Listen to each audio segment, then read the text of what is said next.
Welcome back to another episode of Miller's Movers as we draw closer to the Aintree Festival.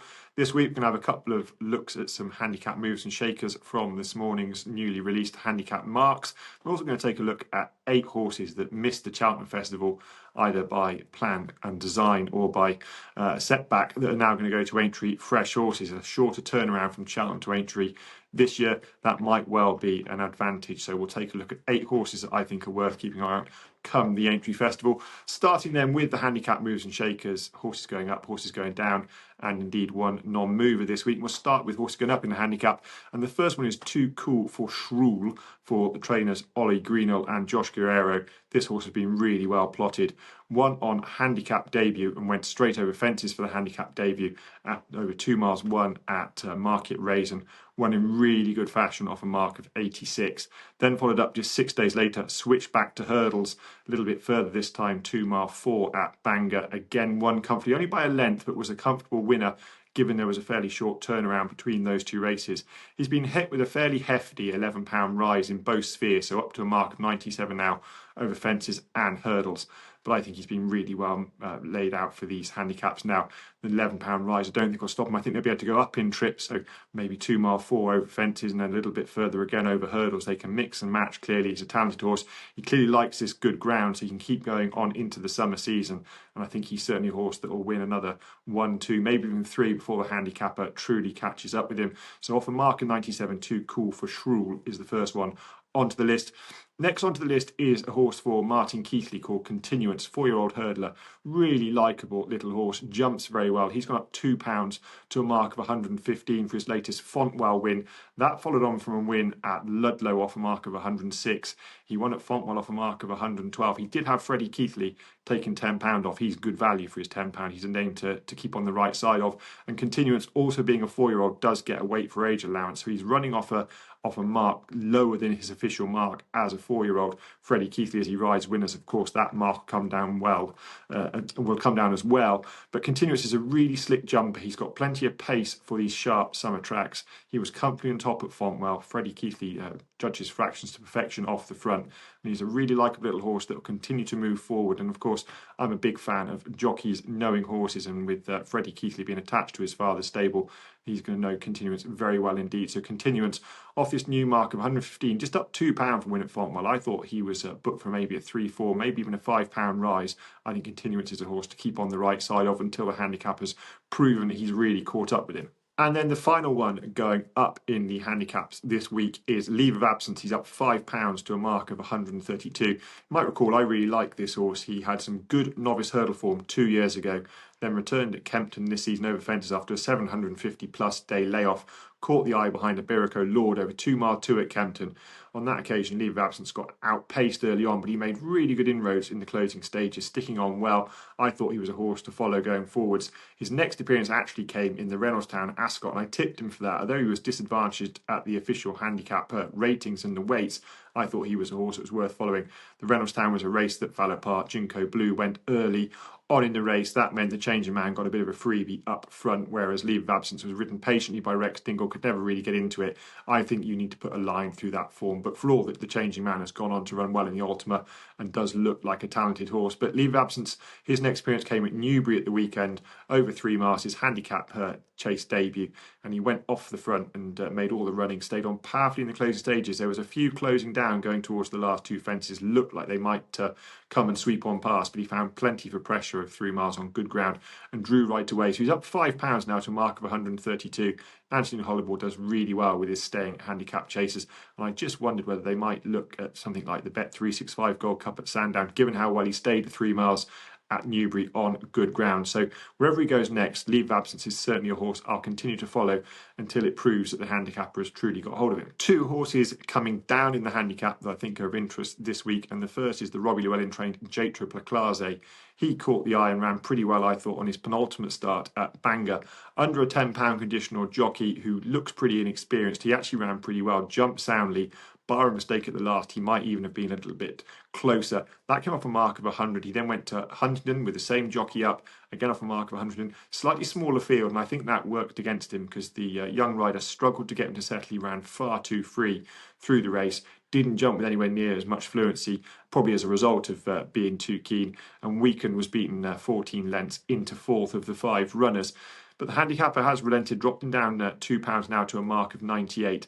I don't think the small field at Huntingdon was to his advantage. I don't think the ground was an issue, although there was a big difference in the ground at Bangor to Huntingdon. And he'd be really interesting back in a bigger field, maybe even with a more experienced jockey on board that can perhaps help him settle, get his jumping rhythm. I think a mark of 98 is there to be worked with Jaitroplaclasse for Robbie Llewellyn. And then the final one coming down in the handicap is the Paul Nicholls trained Beau Balko. He ran over 2 miles at Newbury at the weekend and was just hopelessly taking off his feet over that trip. Prior to that, he'd been really consistent in 2 mile, 4 furlong handicaps, including when fourth in the value £100,000 handicap at Newbury. Off marks of 129, 128, he's finished second 3 times in a row.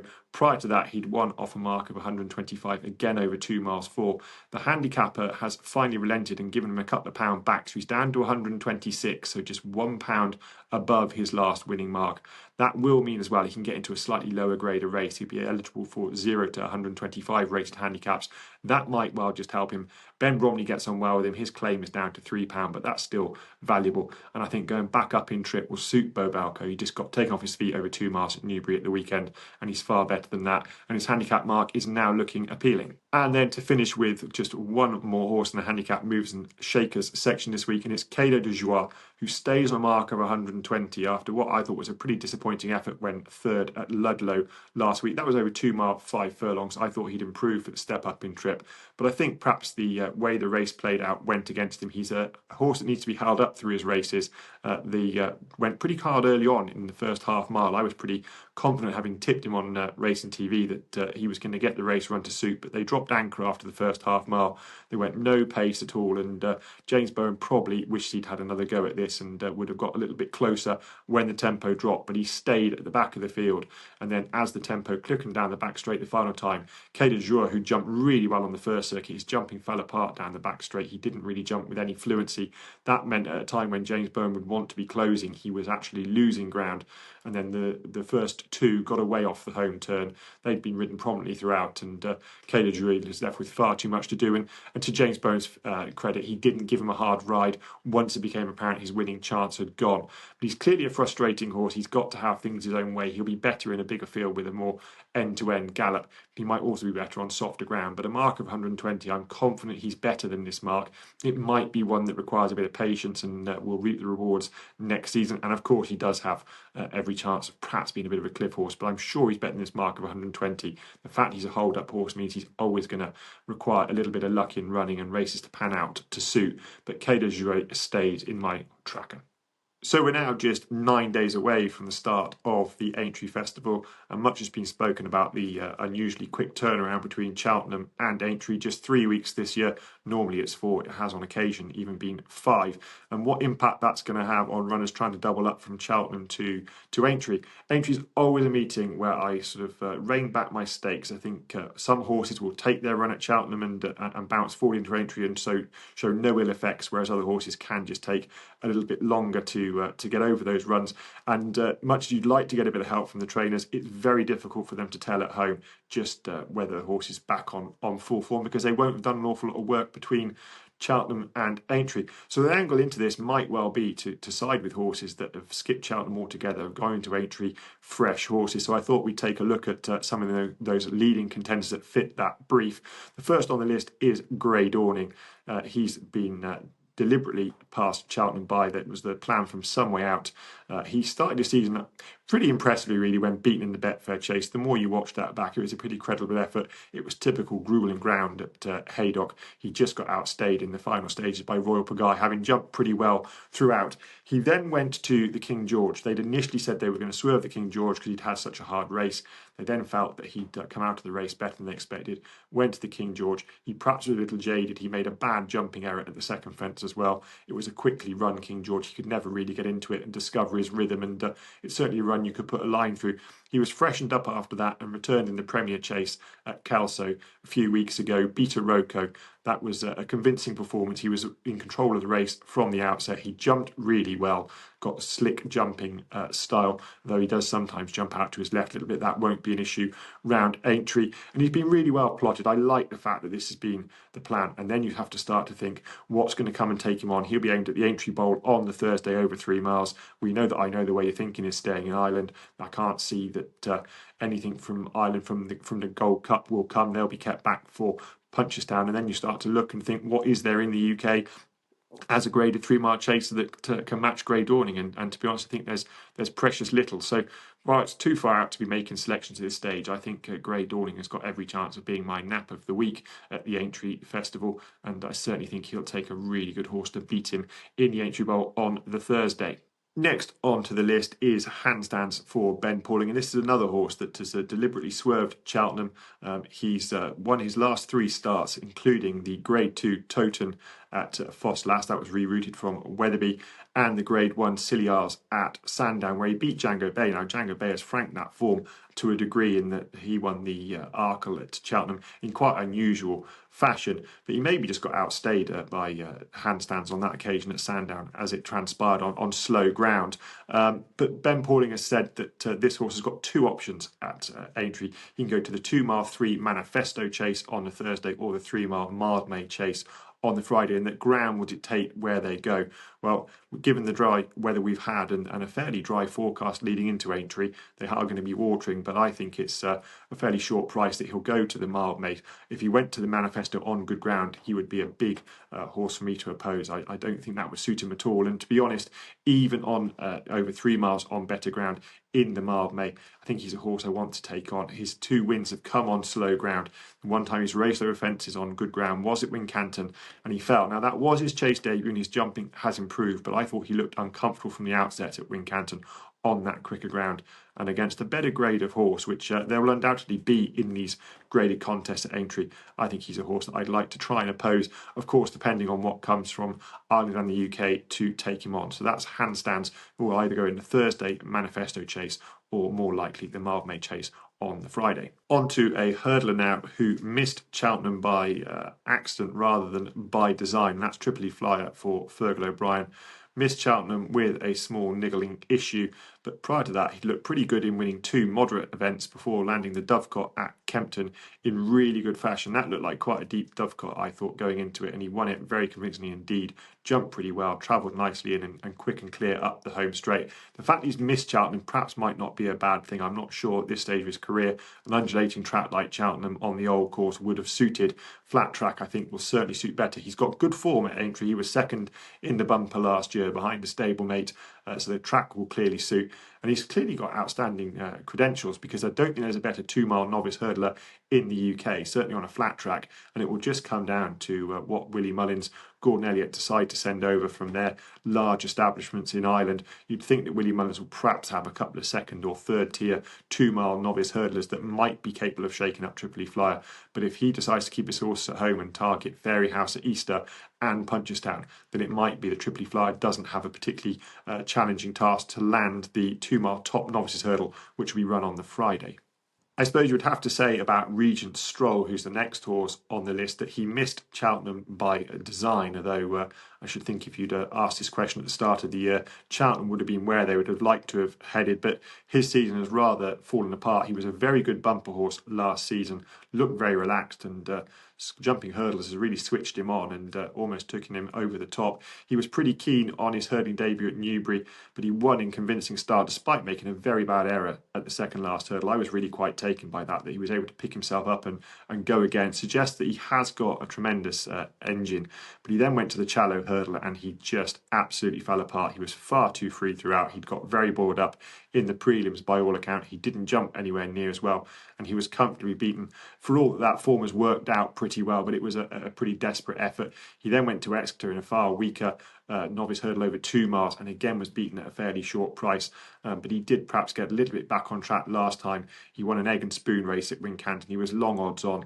He did settle better. He did appear to jump a little better and race the right way round, but I still think this is a big step up. He'll go to the 2 mile 4 Mersey hurdle on the Saturday, Saturday is going to be the busiest day of the week, obviously with crowds and atmosphere, and I've just got a huge question mark over Regent Stroll, temperament, whether he can handle the prelims. So for me, he'll be a horse I will oppose until I'm confident that Paul Nicholls has truly got to the bottom of this horse and got him to relax and race properly. I think there'll be plenty of horses in here against him. Don't know, again, what will come from Ireland, but he's a horse I want to oppose.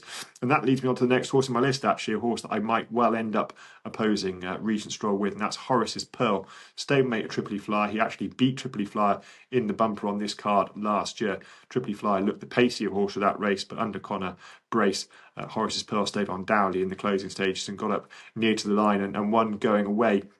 He's 2 from 2 over hurdles. He does lack a little bit of experience, but I was really impressed with him at Newbury last time. He pummeled Ledor, who's trained by Tom Simmons. He's 123 rated novice hurdler. He's a pretty consistent performer and a fairly solid yardstick, and he was brushed aside readily by Horaces Pearl, who was held up towards the back, came with a strong run on the bridle and barely had to do anything to get past. He won by 6 lengths. He was valued for far more than that winning margin. And again, this is a horse that has deliberately bypassed Cheltenham. This has been the target from some way out. I don't think he's particularly easy to train. I think they're keen to keep him to a flat track.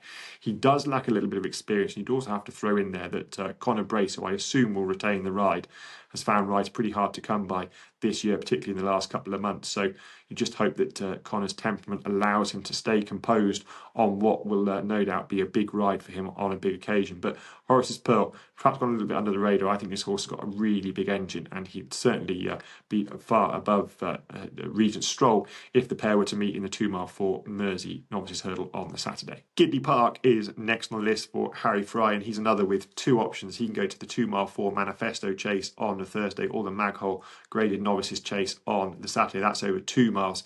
He was a high-class novice hurdler for Harry Fry, Gidleigh Park. Best, I felt, over 2 mile 4 furlongs. He was highly touted as a novice chaser this year, but he got off to the worst possible start when he pulled up at Kempton, having jumped pretty moderately throughout. But thankfully, I suppose, for connections, it was found that he had a heart issue, which was the cause of that poor performance. He required plenty of time off, but he came back, returned at Windsor in the Lightning Novices Chase, and put up a really good performance. Really travelled well, jumped very impressively indeed, and beat Coldwell Potter. Now, that form has been boosted, obviously, with Coldwell Potter running out an impressive winner of the Jack Richardson Novice Handicap Chase at the Cheltenham Festival. And whilst this was over 2 miles, and I do think Coldwell Potter took a big step forward at Cheltenham, you would also have to say that Windsor would not be the track that you'd imagine would suit Gidleigh Park. He's a giant big horse. I think Windsor is a fairly twisty-turny track, doesn't always lend itself to horses finding a rhythm. So the fact that Gidleigh Park was able to cope with that at Windsor is, to my mind, pointing that it's a level of form that needs to be upgraded. But the ground is going to be the concern here, particularly if he goes 2 miles in the Maghole on the Saturday.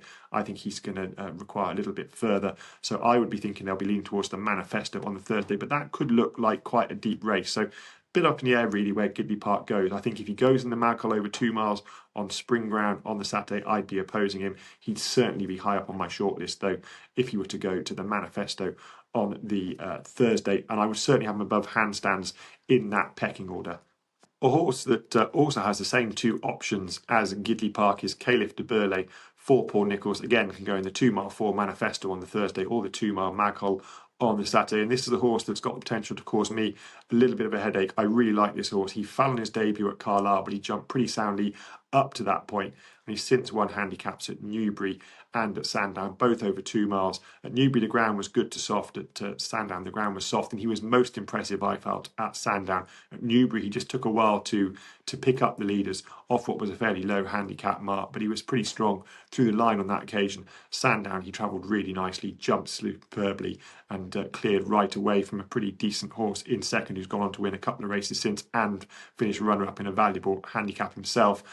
Then he went to the Scilly Isles, Kalif Du Berlais, and he ran no sort of race at all, really. Well, I say that, he travelled really well through the race, jumped pretty soundly. To my mind, was travelling best down the back. And then as they came to the pom fence, to my eye, he stopped fairly abruptly. Now, Paul Nicholls has said that on the soft ground, he simply didn't stay. I'm not sure that I'm as convinced by that as Paul Nicholls is. To my eye, he looked to stop too quick for a horse that simply ran out of stamina. I almost wonder whether something was ailing him and stopped him. But they've now got the quandary of where they go next. They said that they were going to miss Cheltenham because the same owners' connections had Low de Sud for the Arc, which is where they would have liked to have gone. But I've seen recently this week that Dan Scarlett says that Lotus Hood is going to turn out again at Aintree, presumably in the Maghole chase. Well, it's actually, I've got it written here in front of me, Saturday for sure, which would only be the Maghole chase, and he's going to have cheek pieces on. So are the owners going to want to be double-handed in the Maghole over 2 miles on the Saturday, or are they going to look to push Kalif Du Berlais back up in trip to 2 mile 4? Personally, I would like him over 2 mile 4. I think that's going to suit him far better, particularly on good ground. I don't buy at all that he didn't stay in the City Isles. And if he turns up in the manifesto, that's going to give me a bit of a headache trying to decide between Gidleigh Park and Kalif Du Berlais. But that's probably a problem for another day. But that's Kalif Du Berlais. I think certainly has got strong credentials wherever he goes at Aintree. So we started the list with Grey Dawning, a horse that had been targeted at Aintree from some way out, and we end the list with a similar sort of horse in Strong Leader for Ollie Murphy. Never had any intention of going anywhere near the Cheltenham Festival for the Stayers Hurdle. They're pretty clear that this is a horse that is far better on a flat track. He won the Liverpool Hurdle on the Saturday last year. He'll be looking to come back and regain that title. And he's had a bit of an up and down season. He was really impressive in the long distance hurdle at Newbury, won that in impressive style for all that it wasn't a huge amount of strength in depth amongst the opposition, but he was then woeful on his following run in the long walk hurdle at Ascot, trailing home last of the 10 runners. But it was found that he had a respiratory issue. He had wind surgery since, returned in the Cleve Hurdle at Cheltenham. That was just one last roll of the dice to see whether he'd matured and grown up and was able to cope with the undulations. He ran pretty well. He probably ran his best race for a while around Cheltenham, but they satisfied themselves that Cheltenham is not the track for him. He's far better on a flat track. So he comes here a fresh horse on a flat track we know he likes. You'll get ground conditions we know he likes, and you struggle to see what's going to turn up from out of the Stayers Hurdle to take him on in truth. So I think at this point, Strongly's got a very strong chance of landing back-to-back Liverpool hurdles on the Saturday of the Aintree Festival. That's it for another episode of Miller's Movers. I'll be back same time next week on the Tuesday, where we'll look at the handicap entries for the forthcoming Aintree Festival. I'll then be back all next week pretty much, Wednesday, Thursday and Friday, with the Daily Pods with Tom Collins as we had at Cheltenham. Hopefully they'll be as successful as the Daily Pods were at Cheltenham. But until then, take care.